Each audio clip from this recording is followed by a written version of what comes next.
Cam Proctor here with Big Gold Belt Media at San Diego Comic-Con 2025. I am joined by the amazingly talented Amanda Golka from Swell Entertainment. Amanda, how are you doing today? I'm good. Thank you so much for having me. Yeah, of course.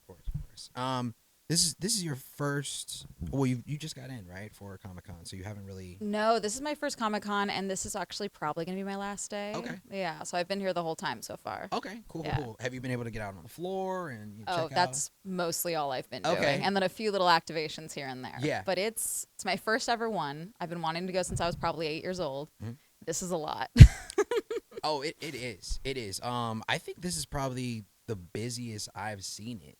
I think last year was really good, which had, Marvel here, which everyone flocks to. But this year, they're not here, and it's still just as busy. Does that surprise you at all? I mean, I don't know what I expected because I do conventions. That's a large part of my content. Right. And so like this is one of 8 this month, you Right, know, and this is probably the craziest, most packed one that I've been to the point where I'm almost like, okay, is that 90% of what this convention is figuring out how to get in a line Right. and then dodging a crowd. Yeah. I mean, the crowd is definitely the hardest part and try to maneuver through. It's hence why I stay off the floor so I can avoid it. It is crazy. So let's talk about grabbing your content and how you do that, as well as let's talk about the journey. We saw recently that you actually received your plaque from YouTube. It was a platinum plaque, right? In June? No, that was 2020. Oh, I saw a post and I thought it was recently, matter of fact. No, Okay. I hit 100,000 subscribers after, 6 years in 2020. Right, yeah. And I went from 6,000 subs to 100K in the span of like 3 months. Wow. Yeah, which Wow. was crazy. And then I actually recently just hit 10 years on YouTube. That might have been what you saw. Okay, yeah, no, that makes sense. Well, congratulations on Thank that. you. Yeah. I mean, that's a feat in its own. I mean, let's talk about like the fatigue of doing stuff like this. Like, how is that for you, and what is the mental capacity of like having to constantly put out things? Yeah, I mean, I committed in January of 2020 to do a video a week, and I've done that every single Tuesday since then. I've put out a video a week, often 2. And, it's one of those things where my job is to, create. My job is to, experience media and be a student of social media simultaneously and see all these things online, which is, good and bad for my own mental state and my own ability to create. Yeah. But, it's just something that I have the most fun job in the world. So that really helps with a lot of the fatigue. Yeah. Where the fatigue really comes in is my insane travel schedule. That's where it gets me. Yeah. No, I can only imagine. So what has the fan reception been like for you as far as with the 10-year growth? And you're a vet. You're a vet in the game, 10 years, right? So what has that been like, or the fan growth for you? Well, it was crazy because I went from nothing for so long to then blowing up literally a week before lockdown is when I had a video go viral, and it put 5 years of work into actual, payoff finally. Right. And then I started getting recognized just based off my glasses in line at the post office with a mask on and a hoodie on because we went straight into lockdown. Right. And then even now, like just walking around Comic-Con during preview night, it was people like we were in the middle of a crowd. We're going one way and they're going another. And it's like, Swell, okay, never mind. Good, you make good videos. Goodbye, as they're pushed away by the crowd. Right. Like I'm very fortunate in that with my content, with how much I travel and do events, I get to meet my viewers where they are so often, which is really great. Right. And then, the pretty normal fandom reception of, comments on Instagram and things like that. That's been really cool. But it's always really fun to get, different emails and DMs from fans about, what videos they liked, what they didn't like, things like that. It's very cool. Yeah. And getting their opinions is probably a really big thing on it. Can you tell me a little bit why the audience increasingly relies on fandom forward creators opposed to traditional critics? I think because, especially now, it's interesting because I think we're almost going the opposite direction as well, where people are actually trusting creators less now, actually, because we're finding out that, we're getting invited to the screenings before the critics even are. And then there seems to be this conception that influencers and creators are being paid to go to these screenings and things like that. I have never been paid to watch a movie ever, for the record. And so they're like, a lot of us have embargoes as well, which I think some people think like, oh, if you see the review earlier than the critics, then that means that it was a paid review. Right. So I don't know. I think at the end of the day, I mean, I don't know. I'm allowed to swear in my reviews, like so that people trust that more than anything, I guess. I don't know. I think it's also the fact that like I'm a face, so people trust my review more than a name on a byline sometimes, type of thing. I don't know. Yeah. I mean it's a really good point. But it does seem to be going like a toggle back and forth. Yeah. Do you think there is some type of like animosity between the two, or do you think it's very like, in the middle where we're all just trying to really just grow at the end of the day? I mean, I hear it back and forth. I have friends that are, professional film critics, and then I'm a goblin on the internet, as I say. And I always make the distinction because some people like to call what I do with events or products or movies journalism, and I'm very clear to be like, no, I'm just a woman on the internet yapping. That's all I'm doing. Like, let's be clear. I did not go to J school. And so I hear it back and forth, but I also feel like in the general sense, at least with content creation, we're always feeling the need to some capacity to like defend our jobs.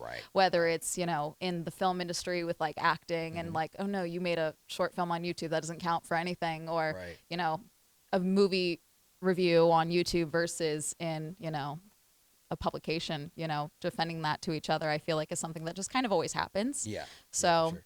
I mean, I would love for it to just be a very like very kumbaya. Yeah. Like everyone just kind of acknowledges that we're two different sides of the industry, and fans that want, the reviews from critics will get them that way. And then fans that want, the more like audience adjacent creator version, I feel like they'll get it that way as well. Yeah.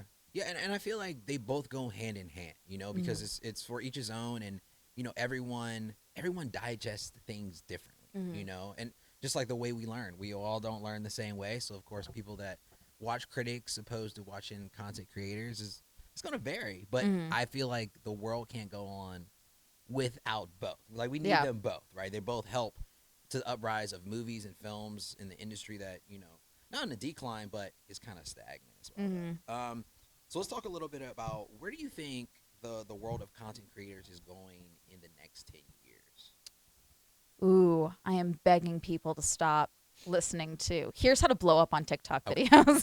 oh my gosh. Yeah. I am begging people to just find what they like creating, what they like talking about, the format they like, and running with that versus, okay, how can I get the most followers as quickly as possible? So I hope we go back to the whole, authentic is almost like a double-edged sword in a sense, where people, because then the moment you grow or you move or you do anything with your content, then it's like you've changed. Right. Oh yeah.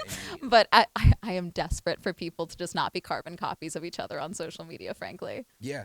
I mean, and those videos do, I guess, put a baseline of like what you should do. But for yourself, how do you stay so original in your videos?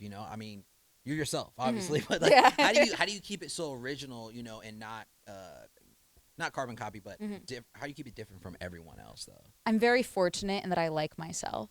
Okay. That's great. Yeah. Which, is something that I did a lot of work on very young to get to that point. But I think that's something that, at the end of the day, I was a student of content before I became a creator full time. I grew up watching YouTube. I grew up alongside social media, which I also think helps things. Right. Because I remember a time where we, didn't all have laptops in school, No.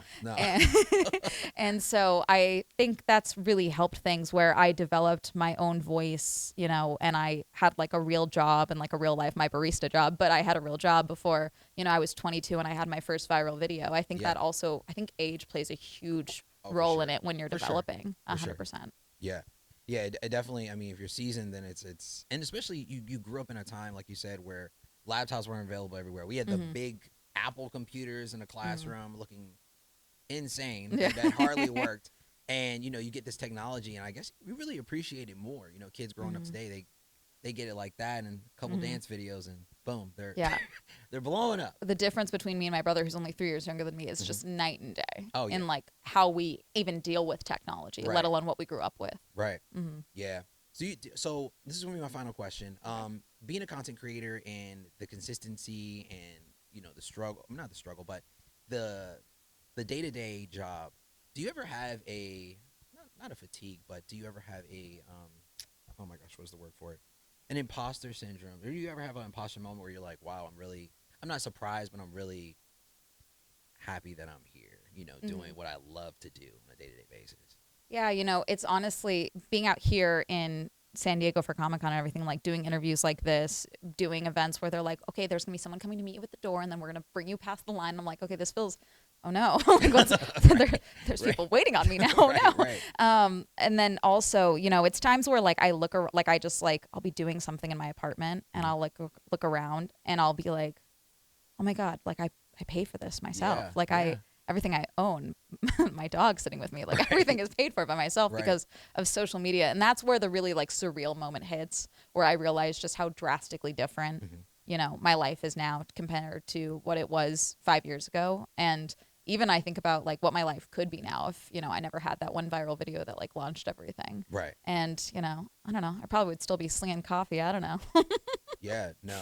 I mean, listen, I'm super happy for you and super excited where it goes Thank in the you. next 10 years. If you could tell everybody where to follow you, if they're not already, Yeah. then would you tell them where to find you and follow you? Yeah, you can find me over on YouTube at Swell Entertainment. I'm also on Twitch at the same handle, and on pretty much everything else. If you just search up Amanda Golka, Golka, you can find me.